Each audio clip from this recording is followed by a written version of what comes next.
ठीक समय पर आप कल पहुंच जाएंगे और शिशु जी से दो शब्द बड़े भाव से आप भागवत की महिमा के श्रवण करेंगे, क्योंकि इनसे परिचय तो काफी पहले से है। पिछले वर्ष हम शिमला में सनातन धर्म सभा भराड़ी और वहाँ एक यजमान जी उनके द्वारा कथा का आयोजन हुआ लक्ष्मी नारायण मंदिर में। तो वहाँ शिशु जी हमारे पास आए, बोले भागवत की दीक्षा। तो हमने कहा आपको अच्छे से अध्ययन करना पड़ेगा, तो दीक्षा हम दे देंगे, क्योंकि भागवत की दीक्षा किसी को भी हम देते शर्त एक ही रखते हैं, दीक्षा हम दे देंगे पर अध्ययन अच्छे से होना चाहिए। और थोड़ा और अभी भी हमारे 4-5 शिष्य हैं भागवत कथा के, जो कई जगह जाकर भागवत कथा कर चुके हैं और सब लोग प्रशंसा ही करते हैं, बड़ी अच्छी कथा सुनाई है यहाँ पर। तो शिशु जी आप सब इनको शुभकामना भी देना, क्योंकि आज ये बोलने की शुरुआत कर रहे हैं। कॉलेज स्कूल में तो पहले बहुत बोले होंगे, तो बड़े भाव से 10-15 मिनट पहले इसलिए हमने निपटा दिया, क्योंकि इनकी बात आपको बड़े भाव से, आप लोगों के पुरोहित जी भी हैं, बड़ी श्रद्धा से आप श्रवण करना। मन में ये विचार नहीं करना जब आरती हों पूरी तो ठीक, ऐसा विचार मन में आने नहीं देना, क्योंकि हरिओम 8-10 मिनट पहले इसलिए विश्राम कर दिया। आप बड़े भाव से श्रद्धा से सुने। श्री राधे। हरिओम जय श्री राधे। हरि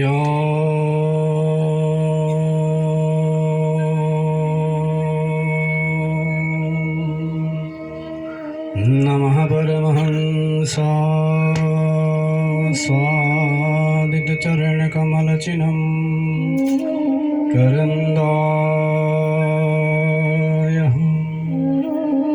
भक्त जनमानस निवासाय श्री रामचंद्राय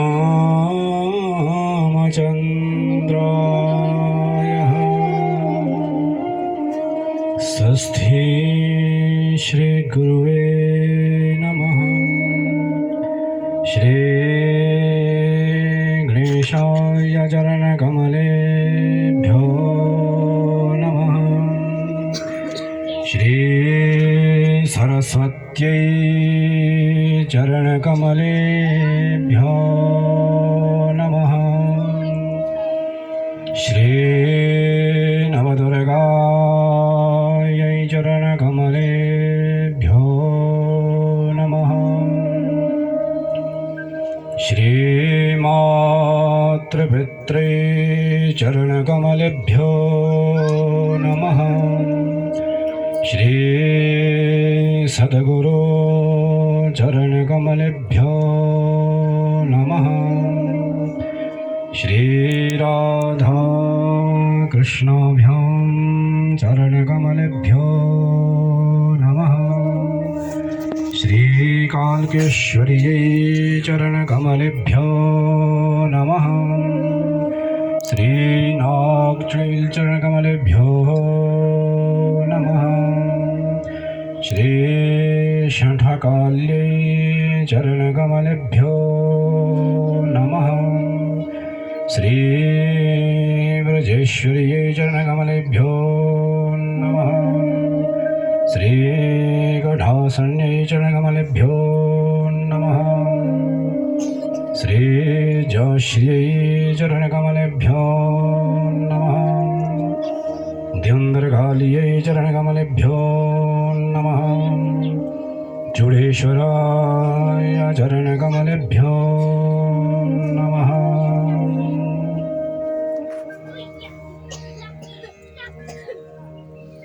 वंशी विभूषितकरा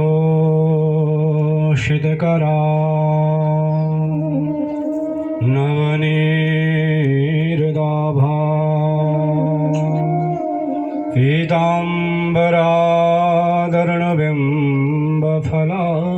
पीताम्बरादर्णबिम्बफलाधरोष्ठः पूर्णेन्दुसुन्दरमुखा दरविन्दनेत्रा कृष्णाय परं किमपि तत्त्वहं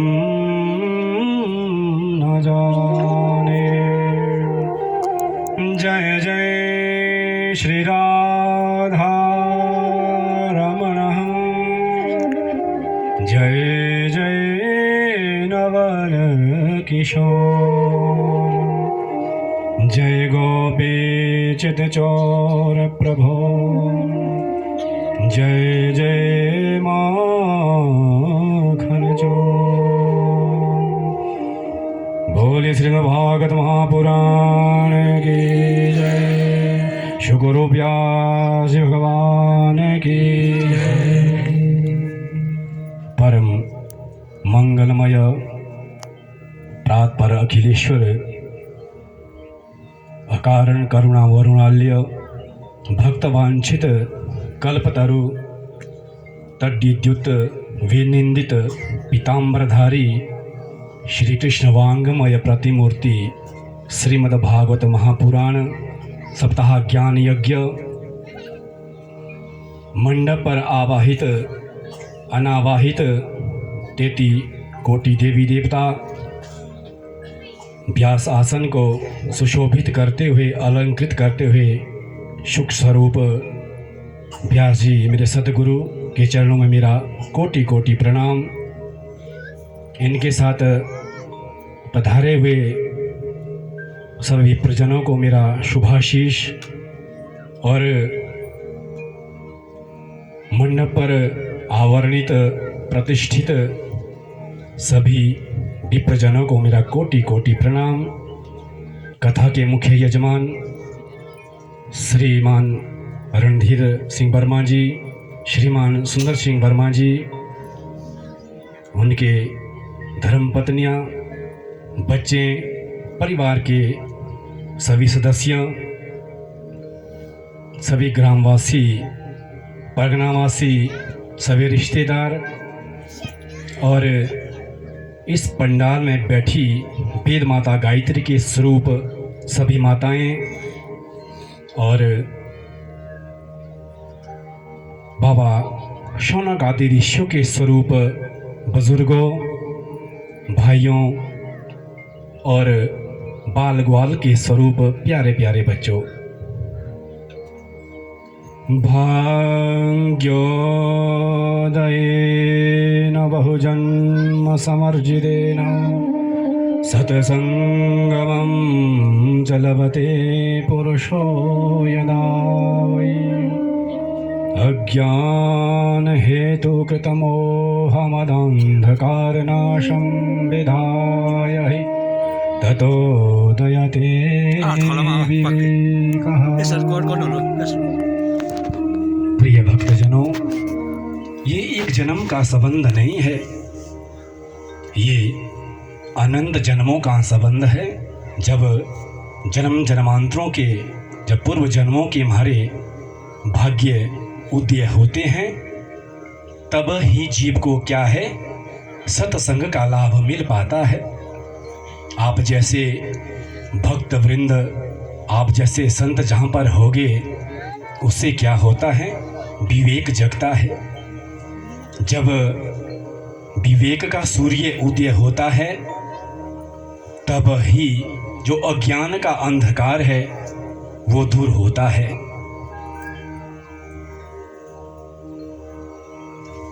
ऐसे ऐसे दिव्य अनुष्ठान मेरे गोविंद की कृपा से ही हो सकते हैं, मेरी द्वारिकाधीश की कृपा से ही हो सकते हैं। और तब ही भागवत कथा कराने में, भागवत कथा श्रवण करने में हमारी रुचि हो पाती है। और जो भागवत की जो कथा है, इसको हमारे को कभी भी मनोरंजन की दृष्टि से नहीं सुनना चाहिए, क्योंकि श्रीमद् भागवत जो पुराण है, ये हिंदू वैदिक वांग्मय का सबसे उच्चतम ग्रंथ है, सबसे पवित्रतम ग्रंथ है।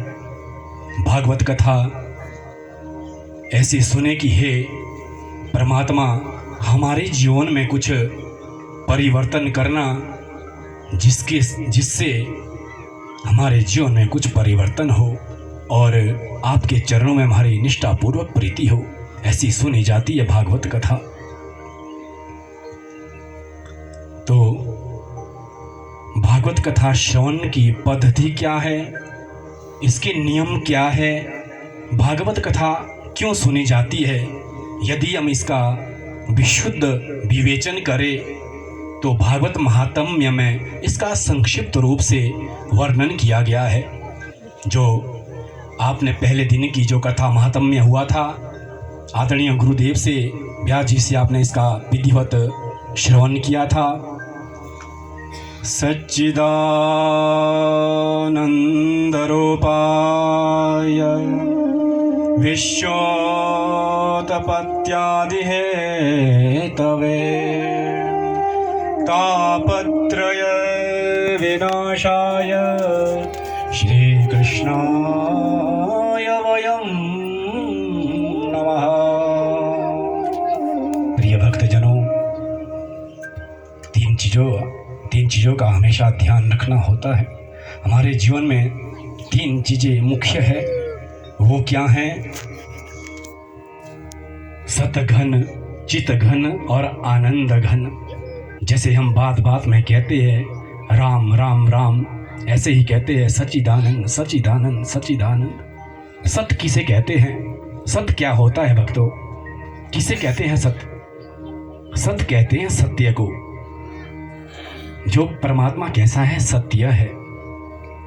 जो पहले भी सत्य था, मध्य में भी सत्य है और अंत में भी सत्य ही बचेगा।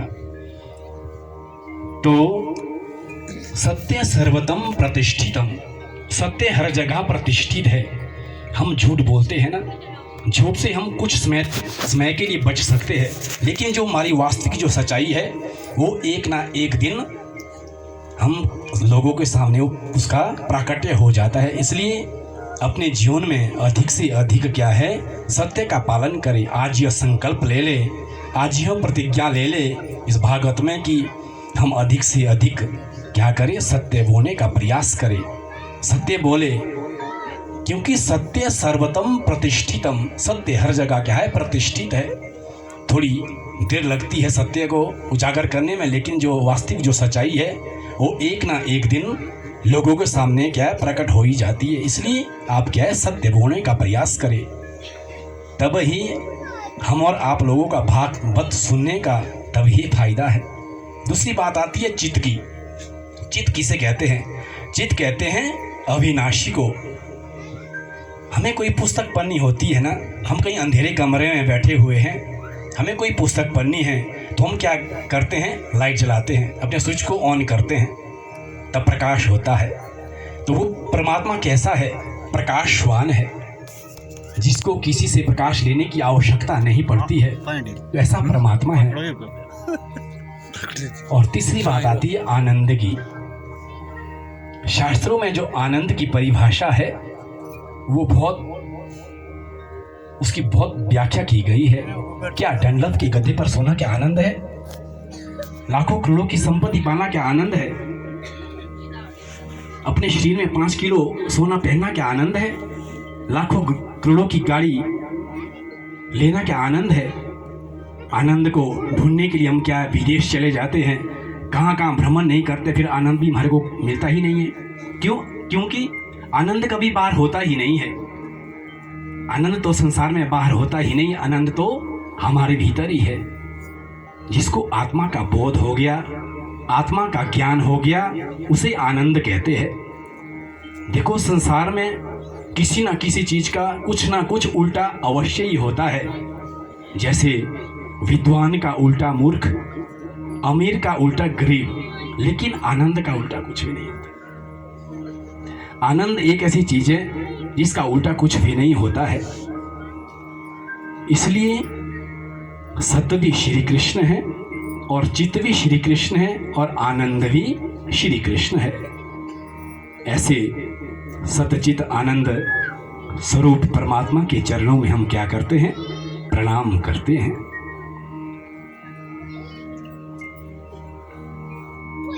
और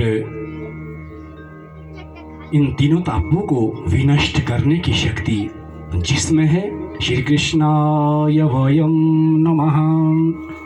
ऐसे परमात्मा के तीनों तापों को विनष्ट करने की शक्ति जिसमें है, कि 3 ताप कौन कौन से हैं?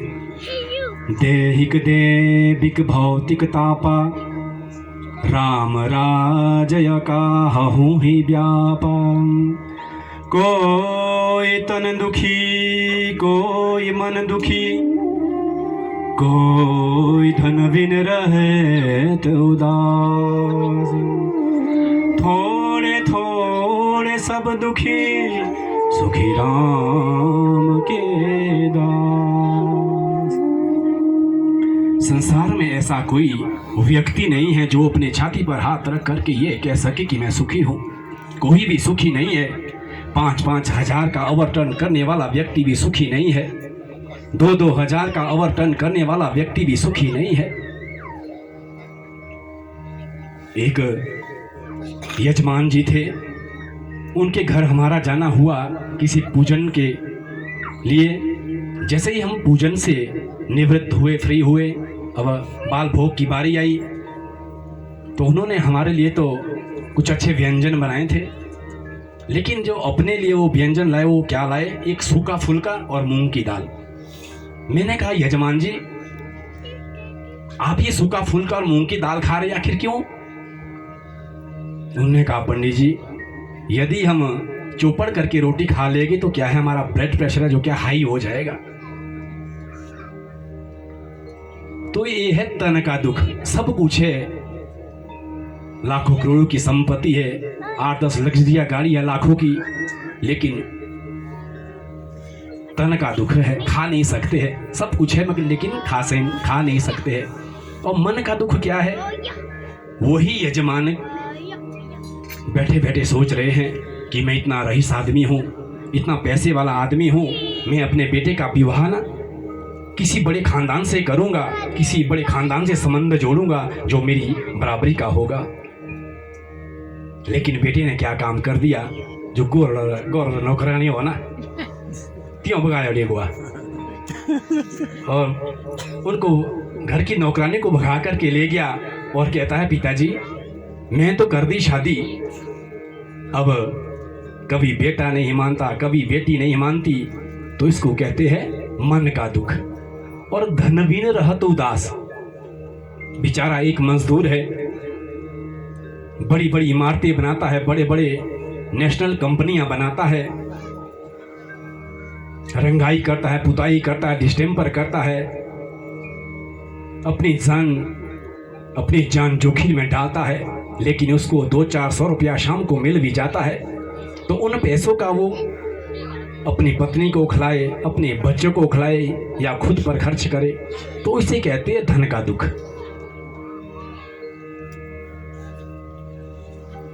तो सुखी कौन है? सुखी है वो जो राम का भजन करता है, गोविंद का भजन करता है, कीर्तन करता है।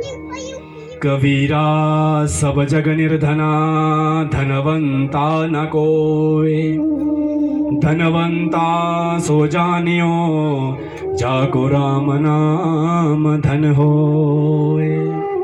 जिसने मेरे गोविंद नाम का धन कमा लिया, मेरे राम नाम का धन कमा लिया, वो सबसे सुखी है। आदि आध्यात्मिक ताप, आदि दैविक ताप, आदि भौतिक ताप, इन तीनों तापों को विनष्ट करने की शक्ति जिसमें है, ऐसे श्री कृष्ण के चरणों में हम प्रणाम करते हैं। श्री कृष्णाय वयं नमः। श्रीमद् भागवत के मुख्य जो देव हैं वो श्री कृष्ण है। इसलिए श्रीमद् भागवत के महात्म्य के प्रथम अध्याय में इनकी वंदना की गई है।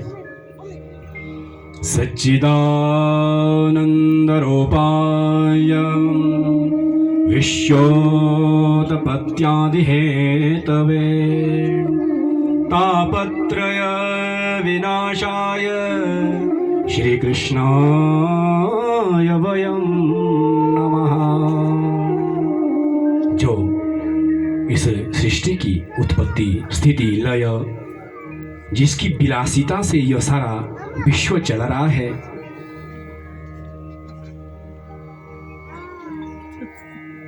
और जो ये पूरे ब्रह्मांड को चला रहा है, कोई ना कोई तो इस सृष्टि को चलाने वाला होगा। जैसे परिवार का मुख्य परिवार को संगठित करता है, चलाता है, तो ऐसे ये विश्व भी क्या है, परिवार है। वसुदेव कुटुंबकम, ये जो विश्व है ये भी क्या है, परिवार है। तो कोई ना कोई इसको चलाने वाला होगा। ऐसे परम सत्य के चरणों में हम प्रणाम करते हैं। काल व्याल मुखग्रास त्रास निर्नाश हेतवे श्रीमद्भागवतं शास्त्रं कलोकिरेण भाषितम्। प्रिय भक्तजनों, हमारा जीवन क्या है, ध्यान से सुने। हमारा जीवन क्या है? एक काल रूपी एक बहुत बड़ा अजगर सर्प है, जिसने अपने विशाल मुख को खोला हुआ है, जिसमें क्या है, मैं बैठा हुआ हूँ। अब मैं तब तक सुरक्षित हूँ जब तक वो अपने मुख को क्या है, खुला रखता है। जब वो अपने मुख को बंद कर देगा, ऐसे ही मेरी मृत्यु निश्चित है और मेरी मृत्यु हो जाएगी। वैसे ही हम सब क्या है, उस काल रूपी अजगर सर्प की ग्रास के मुख के क्या हम ग्रास बने हुए हैं। और मैं अभी आपको कुछ कह रहा हूं, मैं 5 मिनट बाद आपसे कुछ कह पाऊंगा उसकी गारंटी मेरे पास नहीं है। अभिमान हम बहुत ऊंचा करते हैं, अभिमान हम बहुत करते हैं। रात को सोए हुए हैं एसी के कमरे में डनलप के गद्दे पर, मन में विचार आया कि व्यापार करते करते बहुत समय हो गया, कुछ नया व्यापार किया जाए। मन कहता है कि क्या किया जाए, मन कहता है कि क्या करोगे। मन ने कहा कि गांव के बगल में सड़क के किनारे 50 बीघा जमीन है, मैं उसको ले लेता हूँ। फिर मन ने कहा फिर क्या करोगे। मन कहता है कि फिर इसकी रजिस्ट्री करा दूंगा। फिर मन कहता है कि फिर क्या करोगे, मल्टीनेशनल कंपनी में खड़ी कर दूंगा। मन ने फिर कहा कि फिर क्या करोगे, कि 400-500 मजदूर इसमें काम करेंगे। मन फिर कहता है फिर क्या करोगे। धनिकों के लिस्टों में मेरा सबसे ऊपर नंबर आ जाएगा, सबसे फर्स्ट नंबर आ जाएगा। मन ने फिर कहा फिर क्या करोगे। हम जो सुबह का नाश्ता है वो शिमला करेंगे, और जो दोपहर का जो नाश्ता है वो दिल्ली करेंगे, और जो शाम का नाश्ता है, रात्रि का भोजन है, वो हम बॉम्बे में करेंगे। मन फिर कहता है कि फिर क्या करोगे। शेयर मार्केट में हमारे ड्रेस्यू छपेंगे, शेयर मार्केट में हमारा नाम आ जाएगा। ये शाम को 9:30 बजे सोच रहे हैं। 9:45 बजे हार्ट फेल हो गया, हार्ट अटैक हो गया, सब सोचना विचारना व्यर्थ हो गया। बोलिए कृष्ण भगवान की जय, भक्त वत्सल भगवान की जय। और अभिमान हम बहुत ऊंचा करते हैं। मानव की यही तो सबसे बड़ी भ्रांति है कि हम चिंता करते हैं, चिंतन नहीं करते हैं। अब चिंता मिटे कैसे, चिंतन बढ़े कैसे, तो यहाँ पर आओ, श्रीमद् भागवत कथा का श्रवण करो। आपकी जो चिंताएं हैं वो दूर होगी, और आपकी जो चिंतन है वो भी आपका बढ़ेगा। यही तो मुक्ति का साधन है। 2-4 मिनट में आपकी ओर लूंगा, क्षमा करना। जन्माद्यस्य यतोऽन्वयादितरत चार्थेष्वभिज्ञस्वराट् तेने ब्रह्महृदायादिकवये मुह्यन्ति यतसोरयः। तेजो वारिमृदं यथा विनिमयो यत्र त्रिसर्गो मृषा धाम्ना स्वेन सदा निरस्तकुहकं सत्यं परं धीमहि सत्यं परं धीमहि।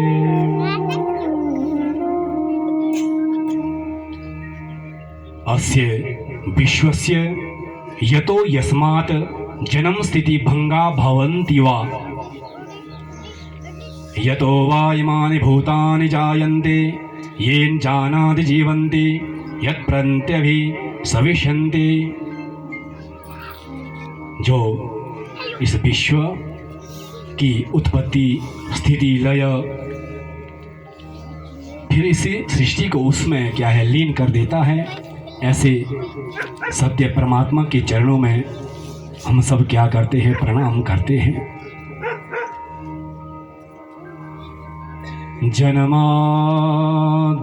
यतः,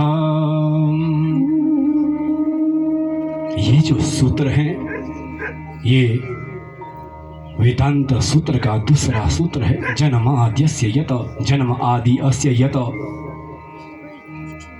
इसकी उत्पत्ति स्थिति लय फिर इसको क्या करता, उसी में लीन करता है। ऐसे सत्य के चरणों में हम क्या करते हैं, प्रणाम करते हैं। पहला सूत्र क्या है, अर्थातो ब्रह्म जिज्ञासा। अब हम उस परम सत्य को जानने की इच्छा करते हैं। बोलो कौन ब्रह्म, कैसा ब्रह्म? तो बादरायण जी ने दूसरा सूत्र दिया, जन्माद्यस्य यत, जन्म आदि अस्य यत। सूत्र क्या है और सूत्र का मतलब क्या है? सूत्र कहते हैं कम से कम शब्द में उस परम ब्रह्म को प्रकट करने की विधा को सूत्र कहते हैं। अल्पाक्षरम असनिग्धम सारवत विश्वतोमुखम। अल्पाक्षरम जिसमें कम से कम शब्द हो, कम से कम शब्द क्या, कम से कम अक्षर हो। अल्पाक्षरम असनिग्धम जिसमें किसी प्रकार का कोई संशय ना हो, जो निस्संदेह हो। सारवत जो ये सार है भगवत का, श्रीमद् भागवत का। विश्वतोमुखम ये कैसा है, विश्व के मुख की तरह विशाल है। जब कोई सूत्रकार सूत्र की रचना करता है ना जी, या सूत्र को बनाता है, यदि सूत्र आधी मात्रा से भी कम होता है ना जी, आधी मात्रा समझ रहे कितनी होती है आधी मात्रा? जैसे ई की मात्रा लग रही बड़ी, ई की ऊ की मात्रा लगी, री की मात्रा लगी। यदि सूत्रकार की वो सूत्र आधी मात्रा से भी कम हो जाए तो बड़ा आनंदित होता है, बड़ा प्रफुल्लित होता है। 30-20 क्यों है? अर्धमातलाघवेन पुत्रोत्सवं मनन्यन्ते वैयाकरणः। जब कोई सूत्रकार सूत्र की रचना करता है, यदि सूत्र आधी मात्रा से भी कम होता है तो बड़ा उत्साह बनाता है। ऐसा लगता है मानो कि उसके घर में साक्षात पुत्र का जन्म हो गया। अर्थातो ब्रह्म जिज्ञासा। अब हम उस परम ब्रह्म को जानने की इच्छा करते हैं। बोलो कौन ब्रह्म, कैसा ब्रह्म? जन्माद्यस्य यत, जन्म आदि अस्य जगतः जन्मादि। जो ये जो दिखने वाला जो जगत है, ये जो सृष्टि है, इसकी उत्पत्ति स्थिति लय जिससे होती है, उस परम ब्रह्म को हम जानने की इच्छा करते हैं। अब कई खंडन करने वाले होते हैं, तो उन्होंने कहा कि इसकी उत्पत्ति स्थिति लय उस परमात्मा से होती है। किसने कहा? तो बादरायण जी ने तीसरा एक सूत्र दिया कि शास्त्रियो नित्वात्। बोलो शास्त्र कहते हैं, हमारे यहाँ पर भी जो शास्त्र प्रमाण है वो सबसे श्रेष्ठ होता है। जैसे यहाँ पर 26 तारीख से भागवत जी का आरंभ हुआ, तो कुल ब्राह्मणों के द्वारा इसका मुहूर्त देखा गया कि 26 तारीख से इसका शुभारंभ होगा। तो इसको कहते हैं शास्त्रियो नित्वात्। शास्त्र कहते हैं, हम विवाह का मुहूर्त देखते हैं, कुल ब्राह्मणों उसका मुहूर्त देखते हैं, तो वह शास्त्र, उसमें ही प्रमाण दे दिए, प्रत्यक्ष प्रमाण, अनुमान प्रमाण, शब्द प्रमाण, शास्त्र प्रमाण आदि आदि। तो जन्माद्यस्य यतः, आद्यस्य जन्म आदि विकार रहित स्यापी यत यत्र वासुदेव गृहे जन्मः। जो प्रभु कैसा है, अजन्मा है, आदि अंत से परे है, वो परमात्मा अपनी भगवता दिखाने के लिए वासुदेव के घर में उनका प्राकट्य हुआ। आप कहेंगे कि वासुदेव के घर में तो उनका जन्म हुआ ही नहीं, उनका जन्म तो मामा के बंदी गृह मथुरा में हुआ। तो ना गृहम गृहम इत्याहु गृहिणी गृहम उच्यते। ईंट पत्थर लकड़ी टीन लोहे के घर को घर नहीं कहते, गृहिणी को घर कहते हैं, औरत को घर कहते हैं ना। तो बोली लुंडोरा डिरे, गृहिणी को घर कहते हैं, गृहिणी को घर कहते हैं, औरत को घर कहते हैं। आए दिन कितनी सारी घटनाएं हमारे को सुनने को मिलती है, देखने को मिलती है कि कहीं पर नारियों को कुल्हाड़ी से काटा जा रहा है, कहीं पर उनका अपमान हो रहा है, कहीं पर देश के लिए उनको मारा जा रहा है, जलाया जा रहा है। जितना इस सृष्टि में पुरुष का सहयोग है उतना ही स्त्री का है। अकेला पुरुष भी सृष्टि का निर्माण नहीं कर सकता। जब प्रकृति का सहयोग होगा तब ही इस सृष्टि का निर्माण होगा। तो वासुदेव पत्न्याम देवक्याम, तो वासुदेव की जो पत्नी देवकी है, प्रभु ने उनके गर्भ से जन्म लिया। अनव्याधि तरत अनुपश्चात अयात आगच्छत। जिस प्रभु ने जन्म तो लिया मामा के बंदी गृह मथुरा में, वो भाग करके कैसे हैं, गोकुल चले गए। मामा के बंदी गृह मथुरा में वो भाग करके गोकुल चले गए और मामा कंस को भनक तक नहीं लगने दी। ऐसे कुशल है मेरे केशव स्वराट। स्वेषु गोपेशु राजते शोभते इति स्वराट। जो गोकुल में आकर के श्रीधामा मधुमंगल ग्वाल बालू के संग कैसा है, शोभित हो रहा है, स्वराट लग रहा है। तेने ब्रह्म हृदय आदि कवये मोहयन्ति यत सूर्य। जो परमात्मा गोकुल में आकर के अनेका अनेक लीलाएं करते हैं, उन लीलाओं को देख देख करके ब्रह्मा आदि भी मोहित हो जाते हैं। ब्रह्मा जी कहते हैं कि ये भगवान हो ही नहीं सकता है। जंगल में पड़ा हुआ है, ग्वाल वालों के संग इनका जूठा मीठा खा रहा है, ना हाथ धोए ना अन्य कोई पवित्रता है, ये भगवान हो ही नहीं सकता है। ब्रह्मा जी ने क्या काम किया कि उनके जो ग्वाल बाल थे, गाय बछड़े थे, उनको चुरा करके वो ले गए। अब परमात्मा को तो अपनी भगवता दिखानी थी। परमात्मा ने क्या काम किया कि उतने ही गाय बछड़े ग्वाल बाल और तैयार कर दिए। ब्रह्मा जी जब अपने लोक से देखते हैं कि गोकुल में तो ऐसे ही गाय बछड़े ग्वाल बाल खेल रहे हैं, परमात्मा कहते हैं कि ब्रह्मा जी हम चरने वाले भी हैं, चराने वाले भी हैं, हम बनने वाले भी हैं और बनाने वाले भी हैं। परमात्मा लाठी डंडे बन गए, वस्त्र आदि बन गए और अलंकार भूषण आदि बन गए, सब कुछ बन गए। श्रीमद् भागवत के दशम स्कंद में भगवान की अनेक लीलाओं का वर्णन आप मेरे सतगुरु व्यास जी से इसका श्रवण करेंगे। तो मोहयंत यत सूर्य, तो ब्रह्मा आदि का भी मोह ने भंग किया। ब्रह्मा आदि का नहीं अपितु उनके अग्रज संकर्षण दाऊद जी आदि का भी उन्होंने भंग दूर किया। तेजोवारिमिदं यथा विनिमयो यत्र त्रिसर्गो मृषा धाम्ना स्वेन सदा निरस्तकुहकं सत्यम परम धीमहि। तेज कहते हैं अग्नि को। अपने हाथों को ऐसे रगड़ो, क्या है, अग्नि प्रकट हो जाएगी। किसी को दो चार आप उठ पटांग के शब्द बोल दो, गाली गलौज दे दो, तो उसके जो क्रोध रूपी अग्नि है वो बाहर आ जाएगी। जैसे भगवान कण कण में है, ऐसी अग्नि भी हर जगह है। दूसरी बात आती है वारी कहते हैं जल को। जल में कभी कभी हमारे को क्या है, स्थल का भ्रम हो जाता है। कहीं हम घूमने जा रहे हैं अपनी गाड़ी से, बहुत तेज़ गर्मी पड़ रही है। सड़क में कई बार ऐसा प्रतीत हमारे को होता है कि नीचे गड्ढा है और गड्ढे में क्या है, पानी है। उस किरण की वजह से यदि हम उतर करके देखें तो कुछ भी नहीं होगा वहाँ पर। उसको कहते हैं स्थल का भ्रम।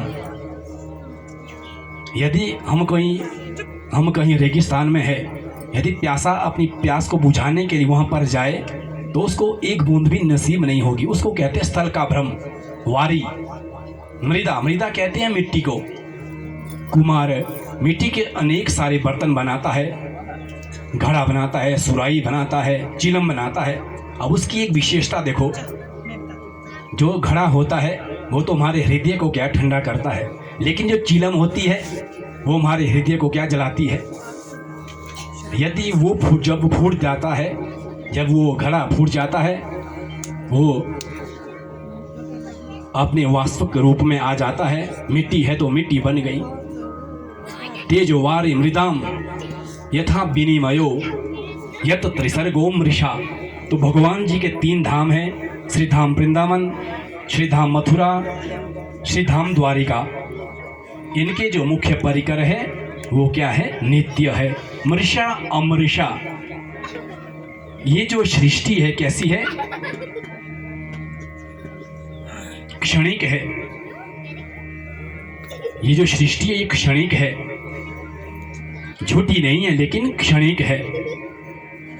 धामना स्वेन सदा निरस्त कुहकम सत्यम परम धीमहि। लेकिन जो प्रभु का धाम है वो कैसा है, नित्य है।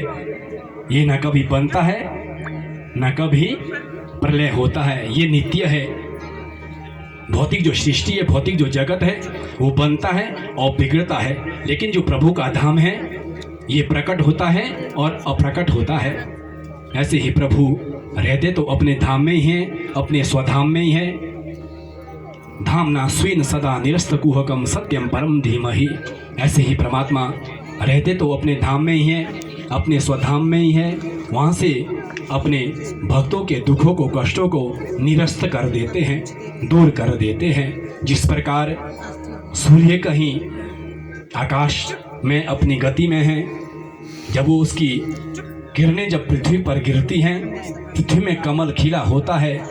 उस सूर्य की किरण जब उस फूल पर गिरेगी, उससे क्या है, कमल का काम हो जाएगा, कमल खिल जाएगा। इस प्रकार प्रभु रहते तो अपने धाम में ही है, वहाँ से अपने भक्तों के कष्टों को, दुखों को निरस्त कर देते हैं, दूर कर देते हैं। ऐसे सत्य परमात्मा के चरणों में हम सब प्रणाम करते हैं।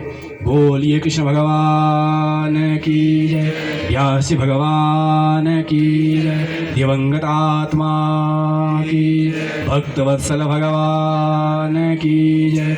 जय जय श्री राधे, जय जय श्री राधे, जय जय श्री राधे। मरी ये को ले आते